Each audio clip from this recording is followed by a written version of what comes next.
Bonjour les enfants, bonjour les parents. Voilà, je reviens sur la maison des nombres. Je vais le faire pour les petits, pour les moyens, ça sera exactement le même principe. Donc là, j'ai mis les chiffres, le 1, le 2 et le 3. Donc, vous pouvez reprendre toutes les activités qui vous ont été proposées précédemment sur ces maisons du nombre. C'est des choses à refaire souvent. Il faut vraiment que ça soit acquis, que ça devienne quasiment du réflexe. Et là, on complique encore un petit peu. C'est-à-dire que on va rajouter des jetons dans les maisons, on avait déjà fait, sauf que là, par exemple, sur la maison du 3, eh ben, on va en mettre plus. On en met un peu plus.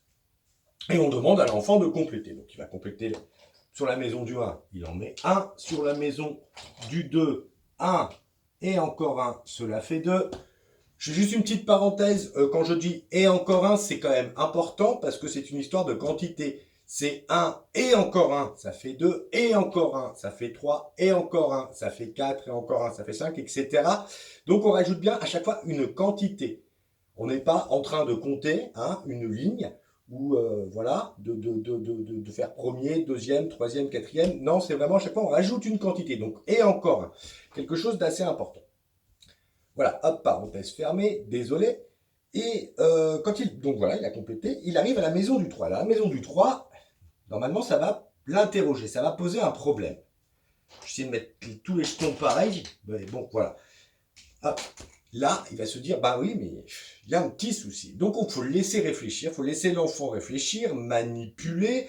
Éventuellement, il va tout enlever, il va essayer de replacer, pourquoi pas, il enlève tout, hop, et il arrive, bah 1, et encore un, cela fait 2, et encore un, cela fait 3. Ah, il y en a 3.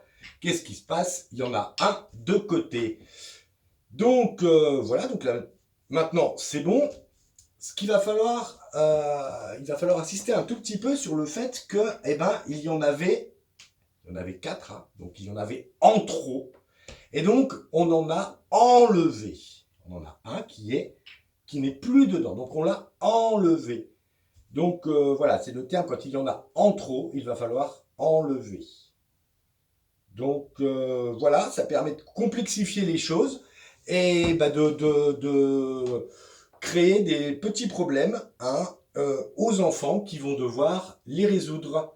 Voilà, et ben écoutez, j'espère que ça vous convient et que ça va fonctionner et je vous souhaite une bonne journée. Au revoir.